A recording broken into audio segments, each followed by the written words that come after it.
Hello नमस्कार। सीता रामनवमी व्रत से मिलता है पुण्य फल। आपको एक कथा सुनाने जा रहे हैं। सीताराम की विधि भी बताएंगे, पूजन विधि भी बताएंगे। पहले आपको पूजन विधि बता देते हैं।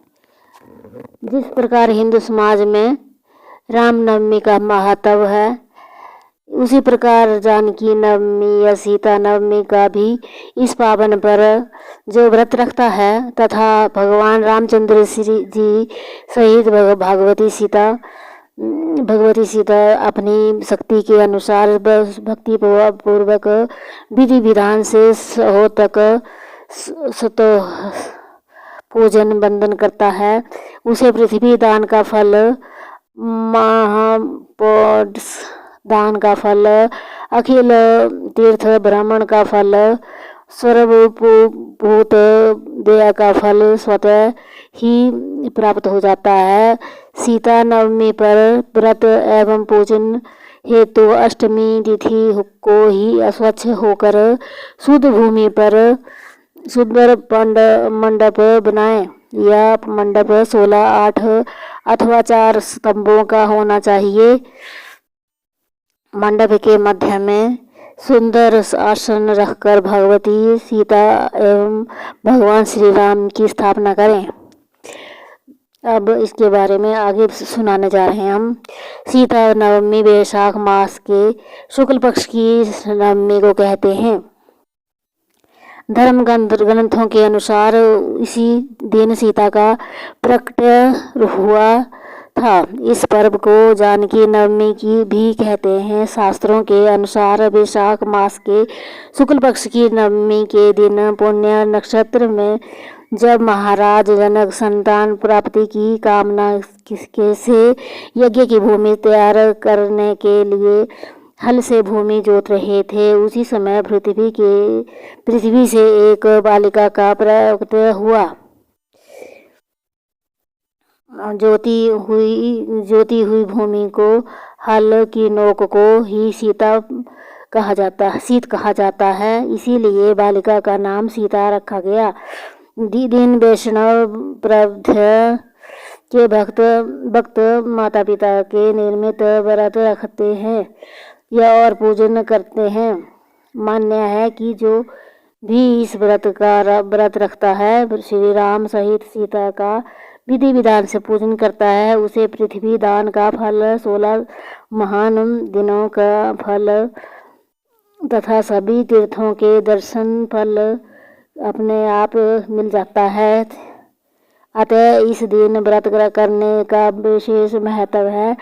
सीता जन्म तथा सीता के विषय में रामायण और अन्य ग्रंथों में जो उल्लेख मिलता है, उसके अनुसार मिथिला के राजा जनक के पास जनक के राज के कई वर्षों से वर्षा नहीं हो रही। जनक के राज में कई वर्षों से वर्षा नहीं हो रही। इससे चिंतित होकर जनक ने जब ऋषियों से विचार किया, तब ऋषियों ने सलाह दी कि महाराज स्वयं खेत में हल चलाएंगे, इंद्र की कृपा हो सकती है। मान्य कि बिहार स्थिति सीमा मंडी का पुनौर नामक गांव ही वह स्थान है। जनक ने हल चलाया था। हल चलाते समय हल एक धातु से टकराकर अटक गया। जनक ने उस स्थान की खुदाई करने का आदेश दिया। इस स्थान से एक कलश निकला जिसमें एक सुंदर कन्या थी। राजा जनक निसंतान थे।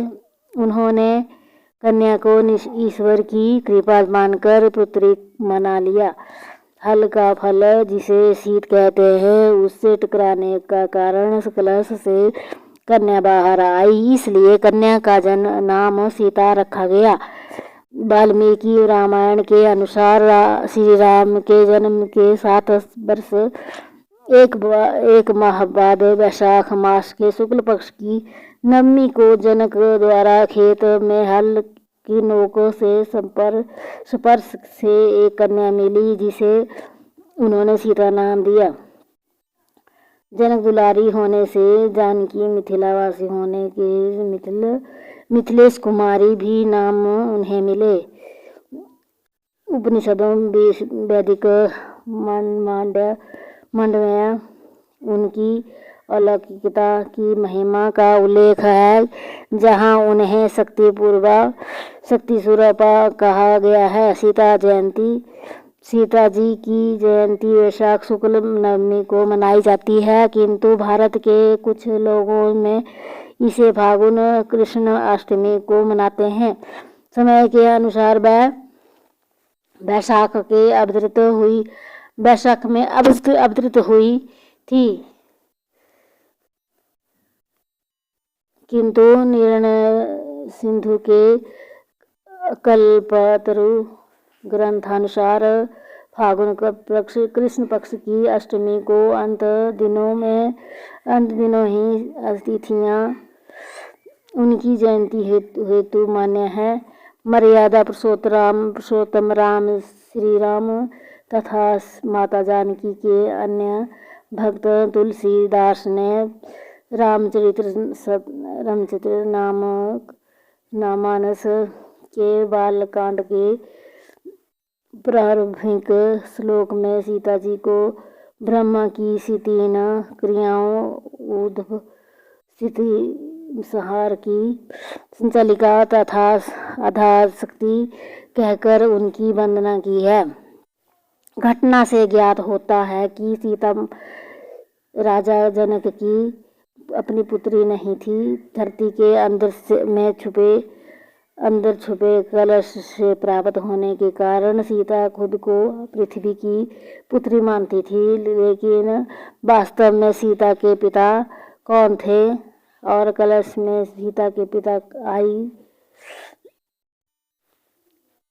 सीता कैसे आई, इनका उल्लेख अलग अलग भाषाओं में लिखे गए रामायण और कथाओं से प्रयास होता है। अद्भुत रामायण में उल्लेख है कि रावण कहता है कि जब मैं भूलवश अपनी पुत्री से प्रणय की इच्छा करूं, तब वही मेरी मृत्यु का कारण बने। रावण के इस कथन से ज्ञात होता है कि सीता रावण की पुत्री थी। भूलवश अपनी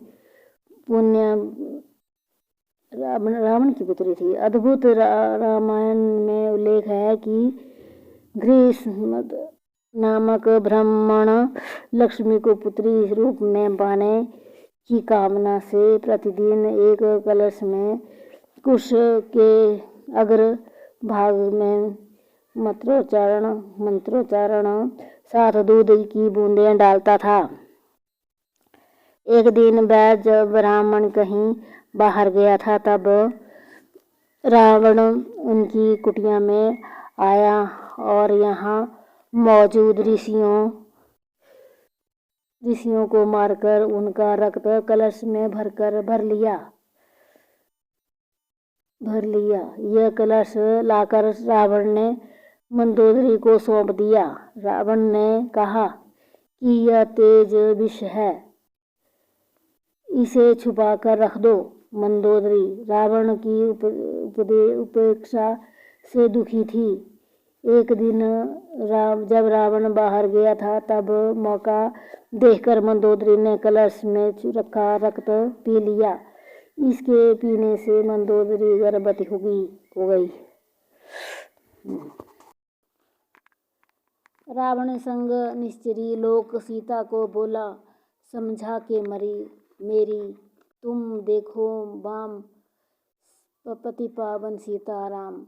मंदोदरी बना दूं दासी, सब सेवा में लंकावासी। करो भवन चलकर विश्राम, पतित पावन सीताराम। चाहे मस्तक कटे हमारा, मैं नहीं देखूं बंधन तुम्हारा। मेरे तन मन धन में है राम, पतित पावन सीताराम। ऊपर से मुद्रिका गिराई, सीता जी ने कंठ लगाई। हनुमान ने किया प्रणाम, पतित पावन सीताराम। मुझको भेजा है रघुराय। सागर लांग यहाँ मैं आया। मैं हूँ रामदास हनुमान, पतित पावन सीताराम। भूख लगी फल खाना चाहूँ, जो माता जी की आज्ञा पाऊँ। सबके स्वामी हैं श्री राम, पतित पावन सीताराम। सावधान होकर फल खाना, रखवालों को भूल न जाना। निशाचरों का है ये धाम, पतित पावन सीताराम, पतित पावन सीताराम। जय सीताराम।